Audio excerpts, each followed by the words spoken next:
Hello friend, this is Rani Sharma and today we are going to discuss about NCERT Class 6 History, Chapter 9, Vital Villages, Thriving Towns, यानी कि खुशहाल गांव और समृद्ध शहर। Prabhakar at the blacksmith shop, तो प्रभाकर लोहार की दुकान पर।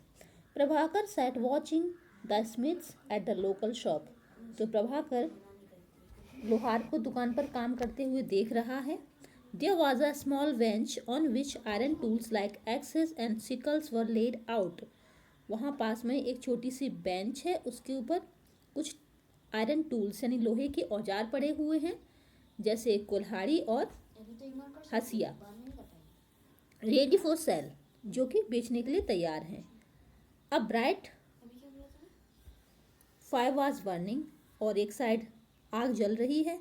And two men were heating and beating metal rods into shape, और पास में आग जल रही है जहाँ पे दो लोग उसमें तपा रहे हैं लोहे को और पीट रहे हैं। It was very hot and noisy, तो ये बहुत ही गर्म और शोर मचाने वाला है। And yet it was fascinating to watch what was happening, और ये जो प्रभाकर है वह यह सब देखने के लिए काफ़ी उत्साहित है। आयरन टूल्स एंड एग्रीकल्चर, तो जो लोहे के औजार थे और एग्रीकल्चर यानी कि खेती के बारे में हम पढ़ेंगे। We often take the use of iron from granted today, हम आजकल लोहे का उपयोग बहुत सी जगह करते हैं। Things made of iron and steel are a part of our daily life, iron यानी लोहा और स्टील की ज़्यादातर चीज़ें हमारी डेली लाइफ का हिस्सा हैं। The use of iron began into the subcontinent about 3000 years ago, तो लोहे का उपयोग हमारे कॉन्टिनेंट जो उपमहाद्वीप है उसमें करीब 3000 साल पहले शुरू हो। Some of the largest collection of iron tools and weapons were found in megalithic burials about which you read in chapter 5, तो जो आयरन के टूल्स थे और औजार थे लोहे के, उनका सबसे ज़्यादा मात्रा में हथियार और औजार हमें मिले थे मेगालिथिक जो कब्रें थी उनसे। अराउंड 25 ईयर्स एगो, 2500 साल पहले, there is evidence for the growing use of iron tools. These included axes for clearing forest, तो ये जो कुल्हाड़ियों का प्रयोग था इन जंगलों को साफ करने के लिए किया जाता था। एंड द आयरन प्लोशेयर, और लोहे के जो फाल थे, हल कह सकते हैं, हल। As we had seen chapter 6, जो कि हम चैप्टर 6 में देख चुके हैं। The ploughshare was useful for increasing agriculture production, तो जो लोहे के फाल थे यानी कि हल के फाल, उनसे क्या हुआ, आपका एग्रीकल्चर प्रोडक्शन में इम्प्रूवमेंट हुआ, इंक्रीज बढ़त हुई। ठीक है, क्योंकि लकड़ी के फाल उतना ज़्यादा गहराई तक नहीं जा पाते थे, तो लोहे के फाल से ज़्यादा एग्रीकल्चर में भी फ़ायदा हुआ। Other steps in increase production irrigation, और कुछ ऐसे भी प्रोडक्ट थे जिनके प्रोडक्शन से क्या हुआ, इरिगेशन में भी मदद मिली। The kings and kingdoms you have been reading about could not have existed without the support of flourish village, तो आप देख सकते हैं कि जो राज्य थे और राजा थे वो बिना फूलों के नहीं रहते थे, उनके फूलों के आसपास गांव होते थे। While new tools and system of transplantation chapter 6 increased production irrigation was also used, तो इरिगेशन होता है जिसमें क्या है, पौधों को, फूलों जो भी हैं उनको पानी दिया जाता है।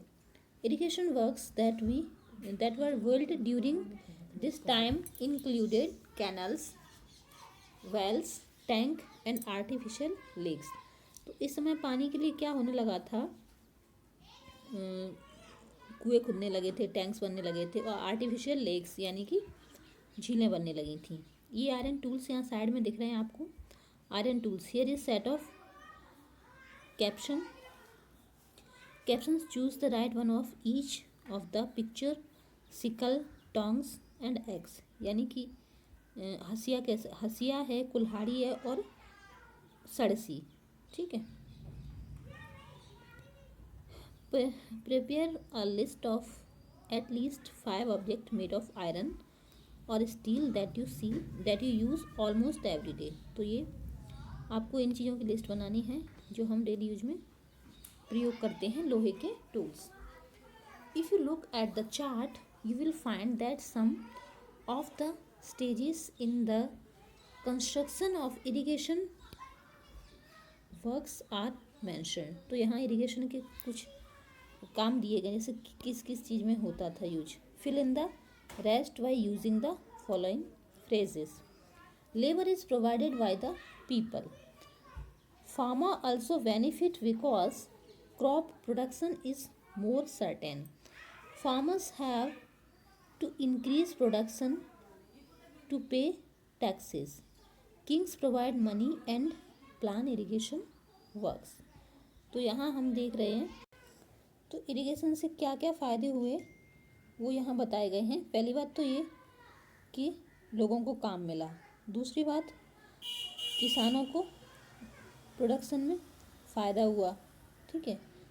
तीसरा उनकी प्रोडक्शन में फ़ायदा हुआ तो वो टैक्स चुकाने में उनको आसानी हुई, और जो राजा थे वो इस चीज़ के लिए, इरिगेशन के लिए जो काम करते थे इरिगेशन में, वो उनको पैसा भी देते थे, ठीक है। फिर इसके बाद ये कुछ खास नहीं है। Who lived in the villages, तो गांव में कौन रहते थे, ये थोड़ा इम्पोर्टेंट है, इसको थोड़ा ध्यान से समझ लीजिएगा क्योंकि यहाँ से सीटेट में 100% क्वेश्चन आते हैं आपके। There were at least 3 different kinds of people living in the most villages in the southern and northern part of subcontinent. तो हमारा जो उपमहाद्वीप है यानी सब कॉन्टिनेंट है, इसमें 3 तरह के लोग रहते थे। कहाँ? साउदर्न एंड नॉर्दर्न पार्ट्स, जो सब कॉन्टिनेंट का साउदर्न और नॉर्दर्न पार्ट है वहाँ पर। सबसे पहले in Tamil region large land owner were known as Vellar.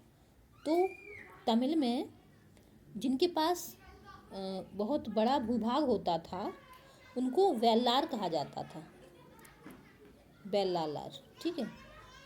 Ordinary Plowman were known as उजावर, और जो नॉर्मल लोग थे प्लोमैन यानी खेती जुताई करने वाले, उनको कहा जाता था uzhavar. And landless labourer including slaves were known as kadaisiyar and adimai. और जिन लोगों के पास ज़मीन नहीं होती थी, लेबर का काम करते थे, मतलब दूसरों की खेती में काम करते थे, उनको दास उनको क्या कहा जाता था? कड़ेसियर। ये शब्द हमको यूज रखने, कड़ेसियर या फिर अदिमई, ठीक है। ये 3 शब्द हमें याद रखने। कड़ेसियर अदिमई किसके लिए? स्लेव्स के लिए, जिनके पास लैंड खुद की ज़मीन नहीं होती थी उनके लिए, और जिनके पास बहुत बड़ा भूभाग होता था उनको बेल्लार कहा जाता था, और जो खुद की ज़मीन पे खेती करते थे वो उजावर कहलाते थे, ठीक है। उजावर आर है इधर, तो ये आपका आई होप तो ये चीज़ आपको याद रखनी है अच्छे से। 3 चीज़ें मैं बता चुकी हूँ, एक बार फिर से रिवाइज करवा देती ताकि आपको याद रहे कि जिनके पास बड़ा भूभाग होता था वो होते थे आपके वेल्लालर, और जो साधारण हलवाई थे वो होते थे आपके उजावर, और जो लेबर्स भूमिहीन मजदूर जिन्हें कह सकते हैं वो आपके कड़ेसियर, ठीक है। इसको मैंने 2 बार रिवाइज करा दिया है ताकि आपको अच्छे से याद हो जाए। In the northern part of the country the village headman was known as the gram bhojak. तो जो नॉर्दर्न पार्ट था हमारे देश का, वहाँ गांव का जो मुखिया होता था उसको ग्राम भोजक कहा जाता था, ठीक है। क्या कहा? एक शब्द था उसके लिए, ग्राम भोजक। men from gram Bhojak, usually men from the same family held the position for generation. और जो ग्राम भोजक की उपाधि थी ये परिवार में एक से दूसरे मनुष्य को, मतलब एक ही परिवार के सदस्यों को मिलती रहती थी, ठीक है। In other words the post was heredity, यानी वंशानुगत थी ये चीज़। The gram Bhojak was often the larger land owner, और जो ग्राम भोजक होता था उसके पास भूमि का बहुत बड़ा हिस्सा होता था। Generally he had slaves and hired workers to cultivate the land, और वो क्या है, दास और काम करने के लिए काम करने के लिए दासों को हायर करता था, यानी कि किराए पे रखता था। Beside as he was powerful the king often used him to collect taxes, चूँकि वो बहुत शक्तिशाली होता था इसलिए जो राजा लोग थे उसका प्रयोग टैक्स कलेक्ट करने के लिए भी करते थे, यानी उससे कहते थे आप टैक्स कलेक्ट करो, taxes. He also functioned as a जज, और वो कभी कभी जज का काम भी करता था। कौन? ग्राम भोजक। ये जो शब्द है ना ग्राम भोजक, इसका क्या क्या काम होता था? पहली बात तो ये कभी कभी क्वेश्चन में ऐसे पूछ देते हैं कि क्या क्या उसकी विशेषताएं, तो वो लार्जेस्ट लैंड ओनर होता था, ठीक है। दूसरी बात, वो काफ़ी शक्तिशाली होता था इसलिए राजा लोग उसको टैक्स कलेक्ट करने के लिए यूज़ करते थे। तीसरी बात, कभी कभी वो जज का भी काम करता था, and sometimes as a policeman, और कभी कभी वो पुलिसमैन का काम भी करता था। Apart from the gram bhojak there were other independent farmers known as grihapatis, और ग्राम भोजक को छोड़कर कुछ और भी इंडिपेंडेंट, मतलब किसी पर डिपेंड नहीं थे ऐसे किसान, उनको गृहपति कहा जाता था क्योंकि उनके पास खुद की भूमि होती थी। Most of home were smaller land owner, तो उनमें से ज़्यादातर क्या थे, उनके पास ज़मीन का कम हिस्सा होता था। ग्राम भोजक के पास बहुत ज़्यादा होता था इसलिए, लेकिन जो गृहपति वो कहलाते थे जिनके पास ज़मीन का छोटा हिस्सा होता था लेकिन खुद का ही होता था, ठीक है। And then there were men and women such as dasa, karmakara, तो जो दास थे who did not own land, दास थे उनको कर्मकार नाम से जाना जाता था जिनके पास खुद की ज़मीन नहीं होती थी। And had to earn a living working on the fields owned by others, और वो अपना जीवन यापन करने के लिए दूसरों के खेतों में काम करते थे ताकि उनकी रोज़मर्रा का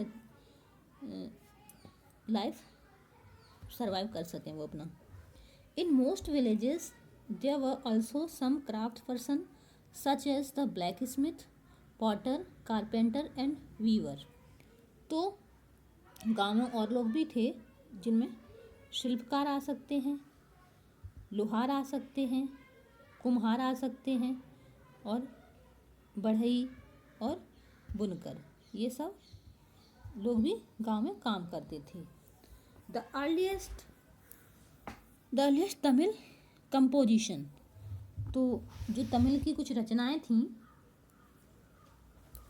सम of the earliest works in Tamil known as Sangam literature, तो जो तमिल की कुछ रचनाएं थीं वो किस नाम से जानी गई? संगम, उनको संगम कहा गया। यहाँ से भी प्रश्न आता है, संगम कहा गया। वर कंपोज्ड अराउंड 2300 ईयर्स एगो, जो करीब 2300 साल पहले रची गई। These texts were called Sangam because they were supposed to have been composed and compiled in assemblies known as Sangam, तो इनको संगम नाम क्यों दिया गया? क्योंकि ये एक संगठन में असेंबल हुई थी, यानी रची गई थी मिलकर।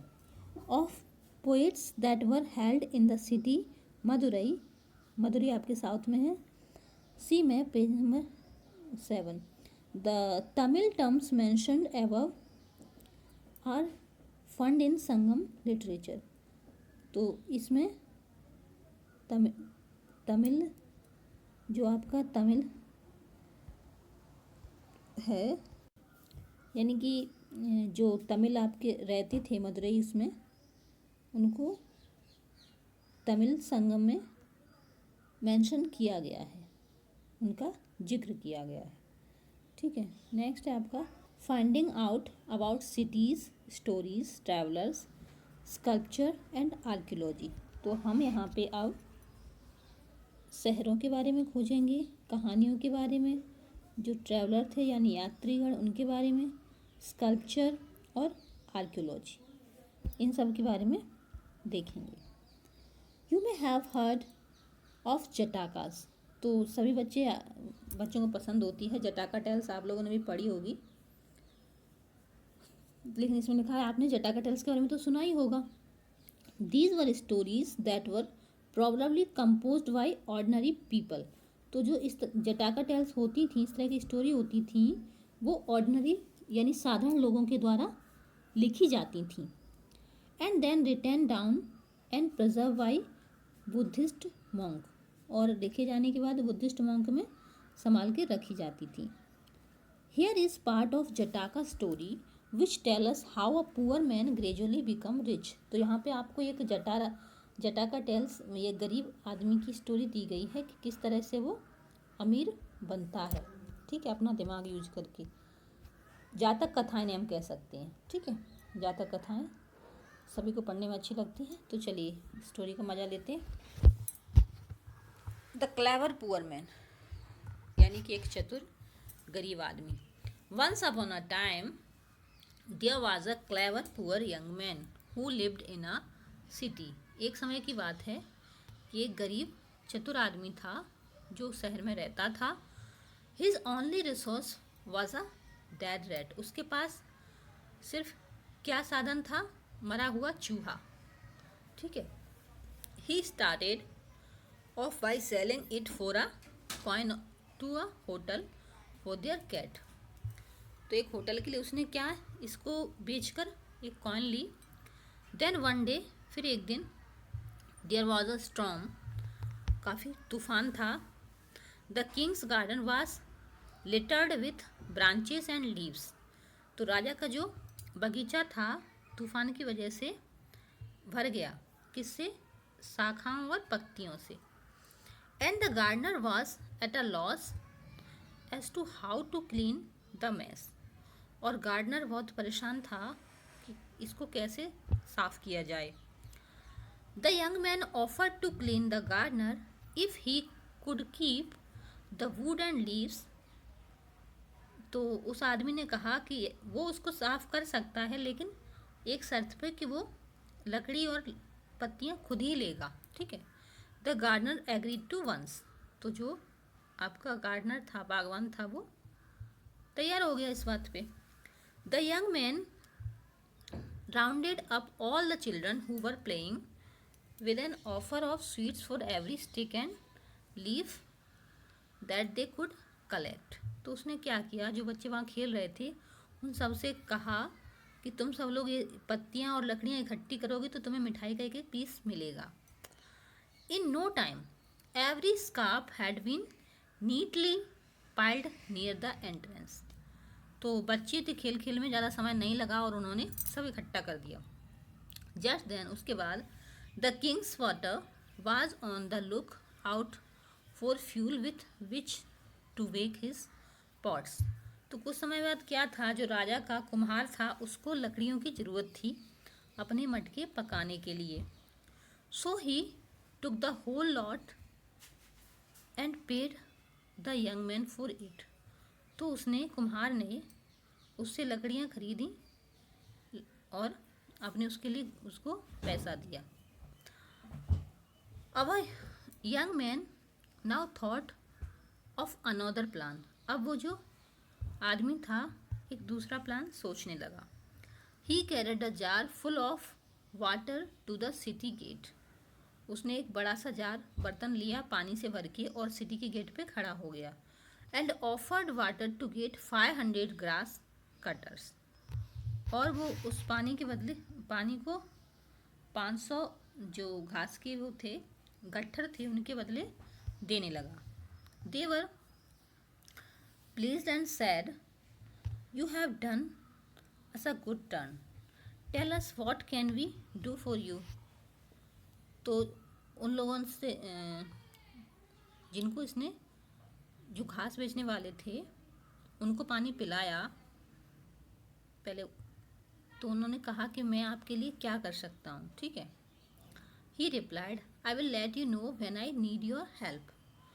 उसने कहा जब मुझे आपकी ज़रूरत होगी मैं आपको बता दूंगा।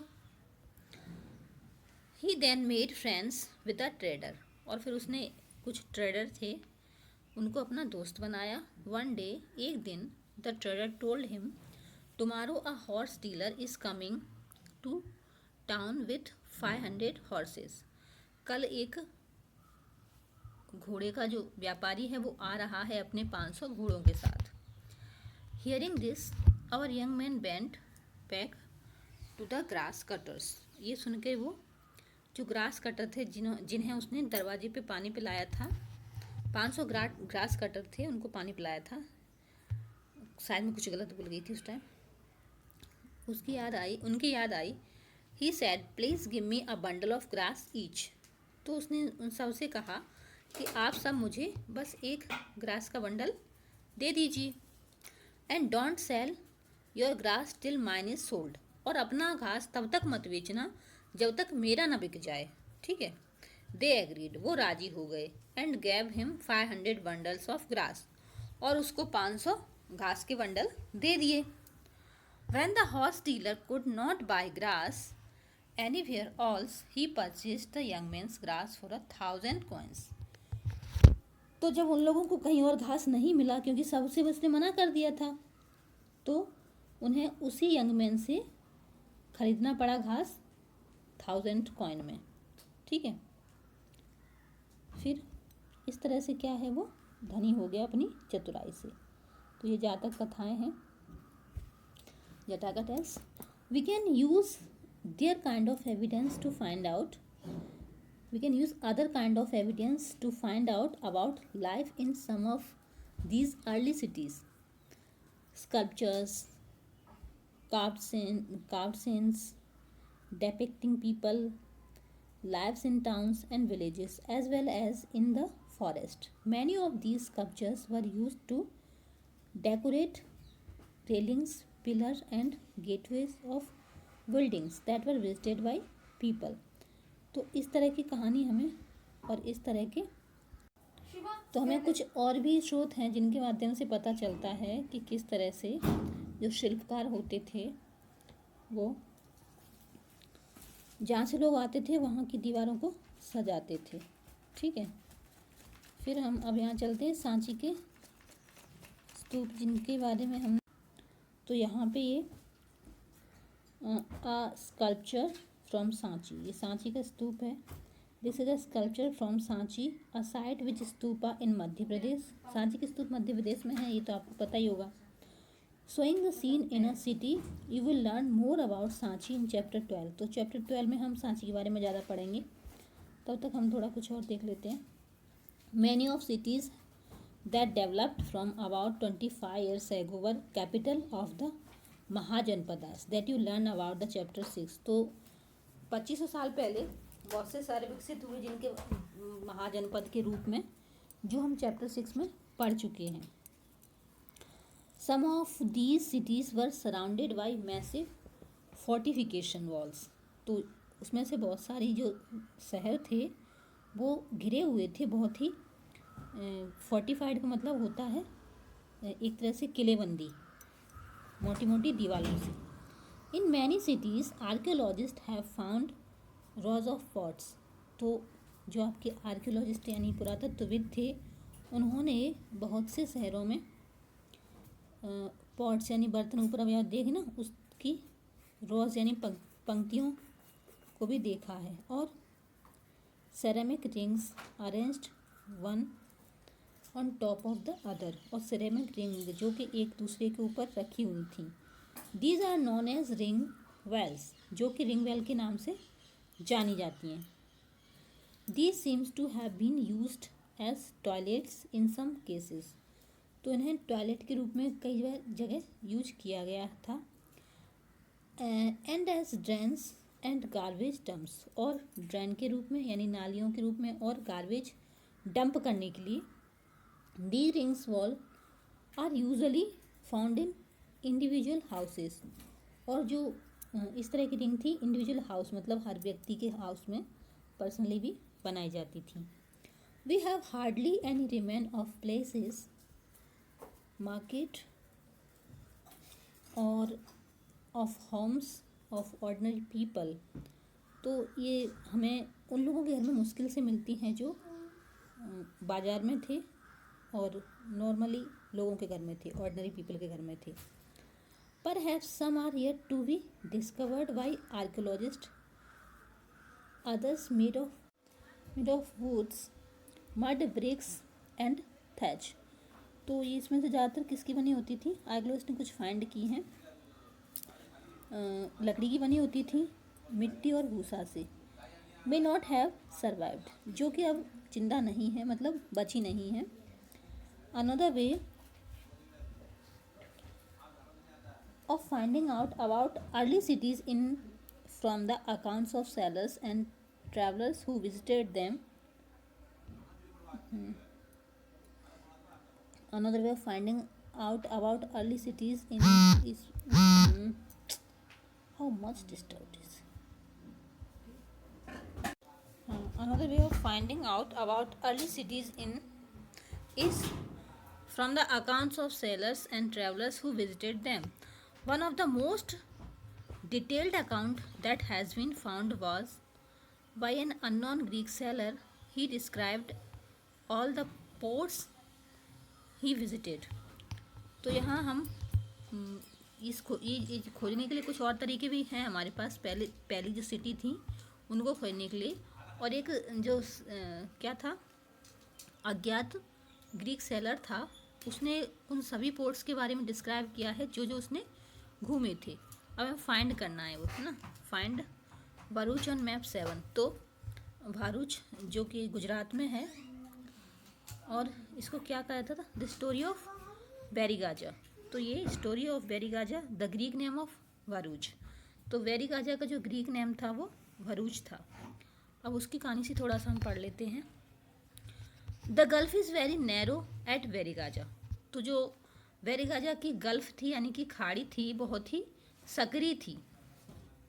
And very hard to navigate for those coming from the sea. और उन नाविकों के लिए इसमें नाव चलाना काफ़ी कठिन होता था जो समुद्र के इस रास्ते से आते थे। Ships had be steered in by skilful and experienced local fisherman who were employed by the king. तो वो जहाज आते थे वो काफ़ी स्किलफुल यानी राजा के द्वारा जो हायर किए जाते थे, एम्प्लॉयर थे, स्किलफुल फिशरमैन, वही इस खाड़ी से आते थे। The imports into Barygaza were wine, copper, tin, lead, coral, topaz, cloth, gold and silver coins. तो वेरीगाजा से क्या क्या चीज़ें इम्पोर्ट होती थी यानी किन किन चीज़ों का आयात होता था? तो वो थे आपके wine, copper, tin, lead, coral, topaz और कपड़े, सोना चांदी की coins. Experts from the town included plants from the Himalayas, ivory, agate, carnelian, cotton, silk and perfumes। ये चीज़ें इंपोर्ट होती थी और ये एक्सपोर्ट यानी इनका तो आयात होता था और ये इन सारी चीज़ों का निर्यात होता था। Specially gifts were brought by merchants for the king. और जो व्यापारी होते थे उनके द्वारा राजाओं के लिए कुछ गिफ्ट भी लाए जाते थे। These included vessels of silver, singing boys, beautiful women, fine wine and fine clothes।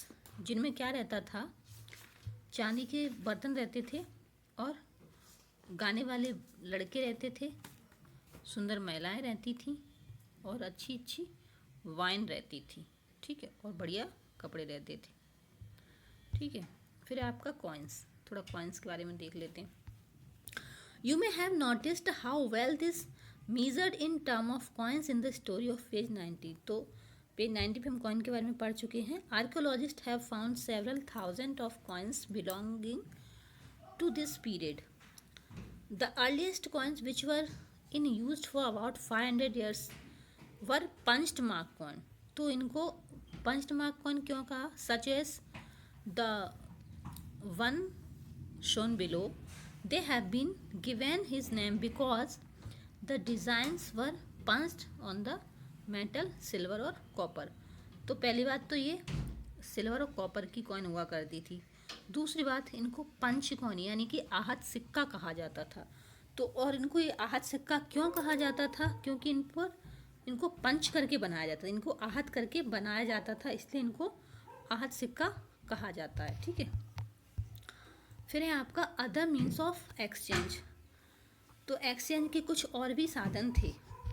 Read this story poem for the Sangam collection. तो ये तो कहानी संगम कलेक्शन की थी कि किस किस और क्या क्या साधन थे एक्सचेंज के।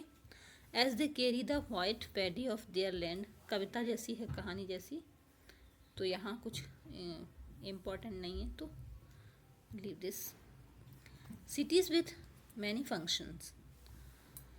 Very often a single town was important for a variety of reasons. Let us look at the example of Mathura.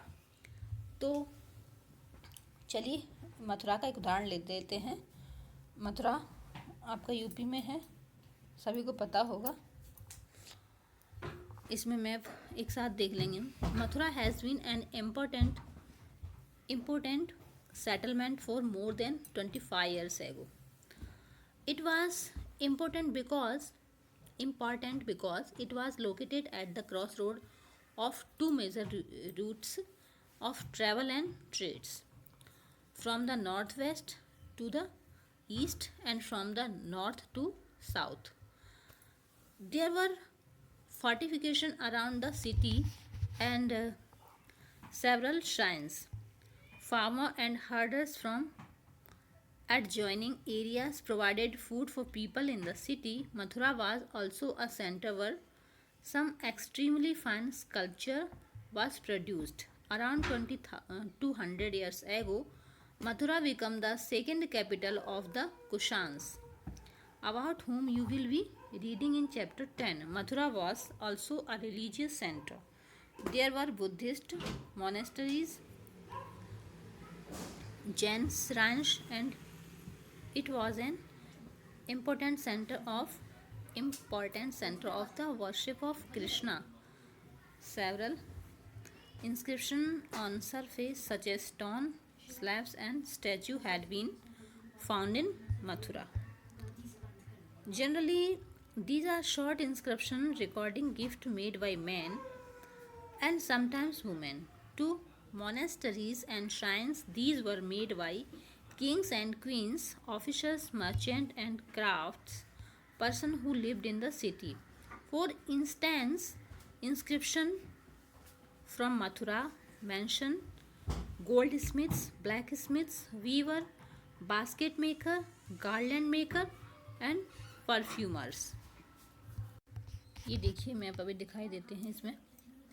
ये आपकी मथुरा है। ये करीब 2000 साल पहले कुषाणों की नगरी थी और अभी भगवान कृष्ण की नगरी है। तो आगे क्या है? मथुरा आपको मैप में मिल गई, यूपी में है। ठीक है, मथुरा हमने देख ली। अब थोड़ा सा इसको और समझ लेते हैं।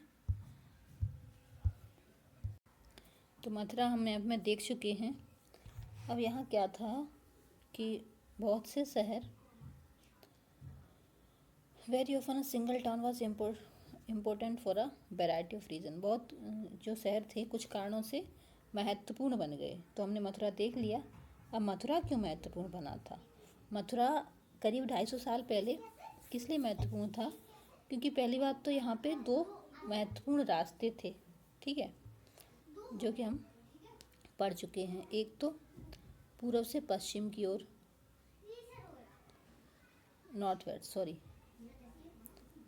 उत्तर दक्षिण से पूर्व की ओर, और दूसरा नॉर्थ से साउथ, यानी उत्तर से आपका दक्षिण की ओर। तो ये महत्वपूर्ण 2 रास्ते थे, इसलिए ये नगर काफ़ी महत्वपूर्ण था, ये शहर, सिटी।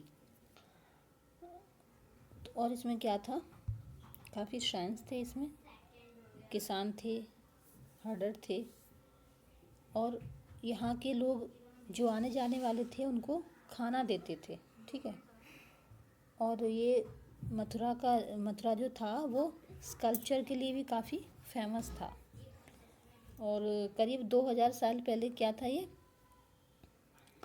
कुषाण की दूसरी राजधानी बना। ठीक है, जो हम चैप्टर 10 में पढ़ चुके हैं। और ये धर्म का केंद्र भी था, धार्मिक स्थल था। ठीक है, रिलीजियस सेंटर। यहाँ पे बुद्ध के काफ़ी मोनेस्टरीज हैं, जैन के श्राइन हैं और भी, और भगवान कृष्ण की तो पूजा की नगरी है ही ये। ठीक है, कुछ इंस्क्रिप्शन भी यहाँ मिले हैं। और क्या था, जनरली देखा जाए वो जो इंस्क्रिप्शन थे वो छोटे छोटे थे। जैसे इनमें क्या था, जो गिफ्ट थे लोगों के द्वारा दिए जाते थे, पुरुषों महिलाओं के द्वारा, उनका वर्णन है। ठीक है, मोनेस्ट्री हैं, श्राइन्स हैं जो राजा और रानी के द्वारा बनाए गए थे, कुछ व्यापारियों के द्वारा। और वहाँ मथुरा नगरी में कुछ गोल्ड स्मिथ यानी सुनार और लोहार, बुनकर, फूल बनाने वाले, परफ्यूम बनाने वाले, इन सब का यहाँ पे जिक्र हुआ है। फिर आपका है क्राफ्ट्स एंड क्राफ्ट पर्सन। तो जो आपका शिल्प है और शिल्पकार थे उनके बारे में थोड़ा सा देख लेते हैं। We also have archaeological evidence for crafts. तो हमें कुछ पुरातत्व एविडेंस मिले हैं क्राफ्ट के भी। These include extremely fine pottery, जिनमें बहुत ही अच्छी पोइट्री मिली है, known as the northern black polished ware. और कुछ नॉर्दर्न बर्तन मिले हैं जो नॉर्दर्न ब्लैक से पॉलिश थे। It gets its name from the fact that it is generally found in the northern part of the subcontinent. It is usually black in colour, जो कि आपके उत्तरी उपमहाद्वीप के भाग थे उसमें ज़्यादातर काले थे और काफ़ी अच्छे थे, fine sheen. Remember that the archaeological evidence for many crafts may not have survived. और बहुत सारे ऐसे हैं जो अब नहीं हैं। We known from text that the manufacture of cloths was important. तो यहाँ जो कपड़े बनते थे वो काफ़ी महत्वपूर्ण हैं। There were famous centres such as Varanasi in the north. तो उत्तर में जो वाराणसी है वो इस चीज़ के लिए काफ़ी प्रसिद्ध केंद्र है। एंड मदुरई इन साउथ, और साउथ में Madurai. Both man and women worked in this centre. तो यहाँ पे महिला और पुरुष दोनों ही काम करते थे। Many crafts persons are and merchants now formed association known as shrines. बहुत सारे क्राफ्ट पर्सन यानी शिल्पकार और जो व्यापारी थे अब वो श्राइन के नाम से जाने जाते हैं। These shrines of craft person provided training, procured raw material and distributed the finished product. तो ये जो व्यापारी थे वो रॉ मटेरियल देते थे और फिर काम ख़त्म होने के बाद वो तैयार प्रोडक्ट लेते थे। These shrines of merchants organise the trades. और ये फिर ट्रेड यानी व्यापार ऑर्गेनाइज करते थे। Shrine also served as banks where rich men and women deposit money. This was invested and part of the interest was returned or used to support religious institutions such as monasteries। तो जो monasteries होती थी उनको भी ये काफ़ी support करते थे। फिर है आपका rules of spinning and weaving. तो स्पिनिंग यानी बुनाई और कताई के कुछ नियम हैं। These rules are from the Arthashastra. और ये रूल आपको अर्थशास्त्र जो कि चाणक्य की बुक है उसमें मिलते हैं। मेंशन्ड इन चैप्टर 8, जो कि चैप्टर 8 में मेंशन की गई है। They describe how spinning and weaving could be done in workshop under the supervision of special official. तो इसमें ये डिस्क्राइब किया गया है कि कैसे वर्कशॉप के सुपरविजन में, उनकी देख रेख में ये कार्य संपन्न होता था। Widows, young women, who are differently abled, तो ये कौन करता था? जो विधवाएं हैं या जवान महिलाएं हैं या फिर कुछ जो डिफरेंटली एबल्ड यानी निःशक्त जन कह सकते हैं, नन भिक्षुणी जो साधु होती थी, female sadhu nun, mother of courtesans, retired women, servant of the king, women who have retired from service in temple, और वो महिलाएं जो मंदिरों से रिटायर हो जाती थी, may be used for processing wool, bark cotton, hemp and flax, तो ये ऊन का प्रयोग करते थे, कॉटन का प्रयोग करते थे और हेम्प और flax. They should be paid according to the quality and quantity of work, तो वो क्वालिटी और क्वांटिटी मतलब जितनी मात्रा में जिस तरह का काम करते थे उसके अकॉर्डिंग उन्हें पेमेंट मिलती थी। Women who are not permitted to leave their homes and send maid servant to bring the raw material, और जो महिलाएं वहाँ काम करने के लिए नहीं आ सकती थी उन्हें उनके घर में ही रॉ मटेरियल भेज दिया जाता था from the superintendent and take the finish work back to home, और वो घर से ही अपना काम करके भेज देती थी। Women which can visit the workshop should go at down to give their work and receive their wages, जो दुकान पे जा सकती थी वो दुकान पे जाके काम करती थी और अपना सैलरी लेती थी। There should be enough right to examine the work in case of superintendent looks at the woman or takes about anything other than the work, he should be punished.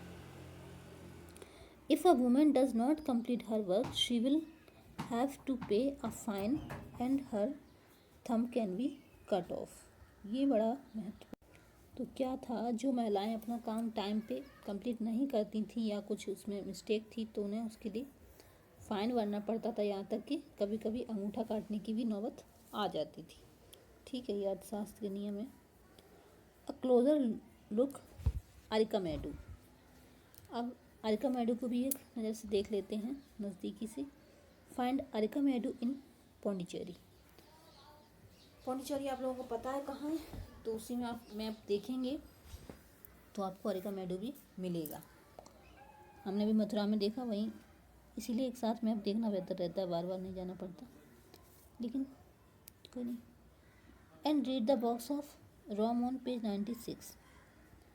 Between 2200s and 19 years ago, Archimedes was a coastal settlement where ships unloaded goods from distant lands. A massive deck structure, which may have been a warehouse, was found at the site. Other finds include pottery from the Mediterranean region, such as amphorae tall double handle jar, ठीक है, contains liquid such as wine और oil, and stamped red glazed pottery known as Arretine ware, which was named after a city in Italy. This was made by pressing wet clay into a stamped mold. There were yet another kind of pottery which was made locally, though Roman design were used. Roman lamps, glassware, and gems have also been found in the site. तो अरिकामेडू आपको पता है पुडुचेरी में है, तो पुडुचेरी में है तो क्या पत्तन था, और यहाँ इस तरह के बर्तन मिले हैं, ये सब हैंडल लगे जिनमें तेल या शराब भरी जाती होगी, तो यही है, इसमें कुछ खास नहीं है।